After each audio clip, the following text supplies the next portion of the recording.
কুমড়ো ফুলের অনেক রেসিপি তো খেয়েছেন। এই রেসিপিটা একবার বানিয়ে খেয়ে দেখবেন, সত্যি এর প্রেমে পড়ে যাবেন। এতটাই মজা আর এতটাই ইয়ামি লাগে এই রেসিপিটা।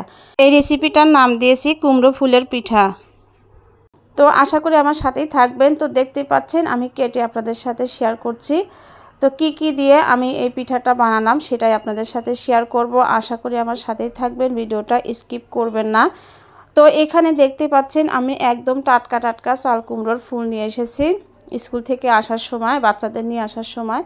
তো এখানে আমি নিয়েছি হচ্ছে আতপ চালের গুঁড়ো আর মুসুরের ডাল ভিজে রেখে দিয়েছিলাম। তো কুমড়ো ফুলগুলো কিন্তু আমি ছাড়িয়ে সুন্দর করে ধুয়ে নিয়েছি। আর এখানে আমি মুসুরের ডালটাও কিন্তু বেটে নিয়েছি হচ্ছে ছোট ছোট চিংড়ি মাছ কিছুটা।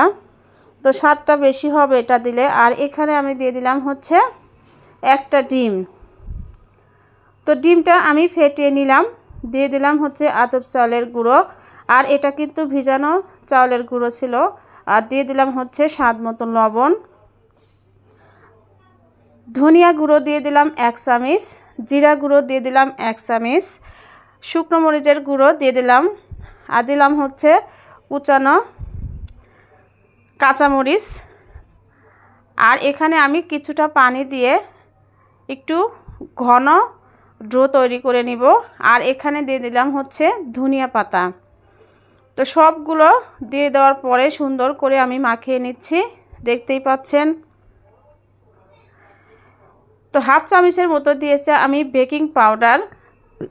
আর ময়দা দিয়েছি হচ্ছে 2 চামচ, দিয়ে এটা আমি ভালো করে মিশিয়ে নিচ্ছি।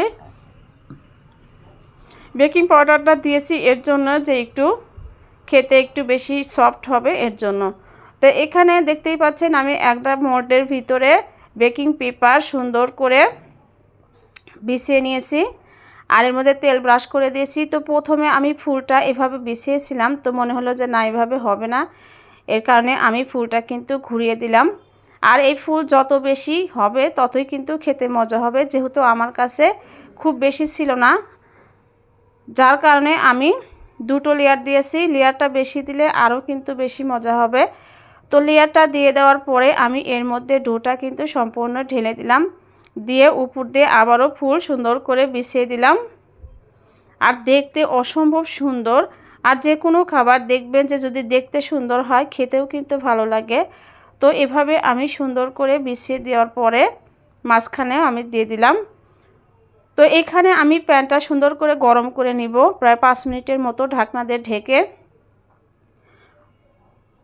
গরম হয়ে যাওয়ার পরে এখানে আমি বসিয়ে দিলাম 20 মিনিটের জন্য, একদম ঢাকনার ফুটোটা বন্ধ করে দিয়েছি। তো চলে আসছে আমি 20 মিনিট পর। তো দেখতে পাচ্ছেন আমার পিঠাটা কিন্তু একদমই রেডি। আমি এবার মোল্ড আউট করে নিব। আর খেতে অসম্ভব মজার। আর এই পিঠাটা অবশ্যই গরম গরম খাওয়ার চেষ্টা করবেন, তাহলে খেতে বেশি ভালো হয়। সসের সাথে খেতে অসম্ভব মজার। তো রেসিপিটা কেমন লাগলো, ভালো লাগলে লাইক কমেন্টস করবেন। যারা পেজ থেকে দেখছেন পেজটা ফলো দিবেন, যারা চ্যানেল থেকে দেখছেন চ্যানেলটা সাবস্ক্রাইব করবেন নিত্য নতুন আনকমন রেসিপি পাওয়ার জন্য। তো খেতে কিন্তু অসম্ভব মজার, একবার হলেও এই রেসিপিটা ট্রাই করতে পারেন। খুবই সহজ আর ঘরোয়া উপকরণ দিয়েই কিন্তু এটা বানানো যায়। ধন্যবাদ সবাইকে।